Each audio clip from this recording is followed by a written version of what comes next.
ಜನ್ಮವನ್ನು ನೀಡಿದ ತಾಯಿ, ಇದೇ ರೀತಿಯಾಗಿ ನಾವು ಉದಾಹರಿಸುವಂಥ ನನ್ನ ಭೂಮಿ ತಾಯಿಗೆ ಮೊದಲನೇದಾಗಿ ನಮಸ್ಕರಿಸುತ್ತಾ, ಇವತ್ತು ನಾವು ಎಲ್ಲರಿಗೂ ಗೊತ್ತಿದ್ದೀವಿ, ನಾವು ಒಂದು NGO ಅಂದ್ರೆ ಏನು, ಸರ್ಕಾರೇತರ ಸಂಸ್ಥೆ. ಇಲ್ಲಿ ನಾವು ಬಂದಾಗ ಕೆಲವೊಂದಿಷ್ಟು ಜನ ಅಂದರು ಹೊರಗಿನವರು, ಇಲ್ರಿ ಸಣ್ಣವರು ಅಷ್ಟೇ ಬಂದಾರಿ, ಅವ್ರೇನು ಮಾಡ್ತಾರೆ ಅಂತ.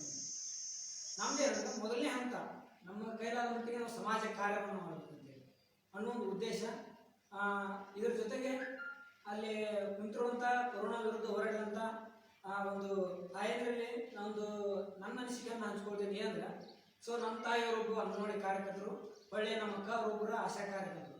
ಅವ್ರಿಗೆ ಎನಿ ಟೈಮ್ ಫೋನ್ ಬರ್ತದೆ, ಇಲ್ರಿ ನಮ್ಮ ಊರಾನವ್ರು ಇಂಥವ್ರು ಬಂದಾರ್ರಿ, ಎಲ್ಲೆಲ್ಲರೂ ನಮ್ಮ ದೇಶದಾಗ ಇಂಥಾರ ಬರ್ತಾರ ನಮ್ಮ ವಿಷ್ಣುನವ್ರು ಗೊತ್ತಿಲ್ಲ, ಅಮೇರಿಕಾಗ ಹೋದಾರ, ಚೀನಾದಾಗ ಹೋದಾರ, ಮತ್ತು ಬೇರೆ ದೇಶದಾಗ ಹೋದಾರ ಅಂತ ಎನಿ ಟೈಮ್ ಯಾವಾಗ ಬೇಕಾದಾಗ ಫೋನಿಸ್ತಾರ, ಬಂದಾರಿ ಆಗ ಎದ್ದು ಹೋಗ್ಬೇಕು, ನಾಷ್ಟ ಅನ್ನೋಂಗಿಲ್ಲ, ಏನು ಅನ್ನೋಂಗಿಲ್ಲ. ನಮ್ಮ ಮನ್ಯಾಗ ಅಂತಿರ್ತಾರೆ, ನಮ್ಮ ಅವ್ವಾರನ್ನ ಅವ್ರ ಬರೀ ಇಲ್ಲ ಒಂದು ಕೆಲಸ ಸಾಕ್ಷಿ ಐತಿ ಇಲ್ಲಿಗಂತ ಅವ್ರಿಗೆ ಗೊತ್ತಿಲ್ಲ, ಸಾಕ್ಷಿ ಐತಿ ಅನ್ನೋದು. ಅವ್ರೇನು ಮಾಡ್ತಾರೆ, ಹಂಗೆ ಹೋಗ್ತಾನೆ ಇರ್ತಾರೆ. ಅವ್ರಿಗೆ ಏನಂತಾರ ಅಮ್ಮಂತ ಹೇಳಿ ನಮ್ಮ ಜನ ಏನಂತಿರೋದು, ಸರ್ ಹೇಳಿದ್ರು ಅವ್ರದ್ದೇನು ಆಡಿ ಅವ್ರಿಗೆ ಗೌರ್ಮೆಂಟ್ ಪೇಮೆಂಟ್ ಕೊಡ್ತಾರೆ. ಅದು ಪೇಮೆಂಟ್ ಕೊಡುತ್ತದ ಮುಂದಿನ ಮಾತು.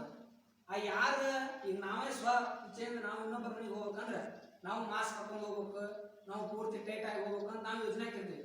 ಅವ್ರು ಹಂಗಿಲ್ಲ, ಫೋನ್ ಬಂದ ತಕ್ಷಣ ಮೊದಲು ಬಂದಾರ ಅವ್ರ ಮನೆಗೆ ಹೋಗ್ಬೇಕು. ಅದನ್ನ ಅವ್ರ ಸೇಫ್ಟಿಯನ್ನು ಯೋಚನೆ ಮಾಡೋರು ಮೊದಲು ಅವ್ರ ಮನೆಗೆ ಹೋಗ್ಬೇಕು, ಅವ್ನಿಗೆ ಹೇಳ್ಬೇಕು, ಅವ್ನು ಮೊದಲು ದವಾಖಾನೆ ಕಳಿಸ್ಬೇಕು.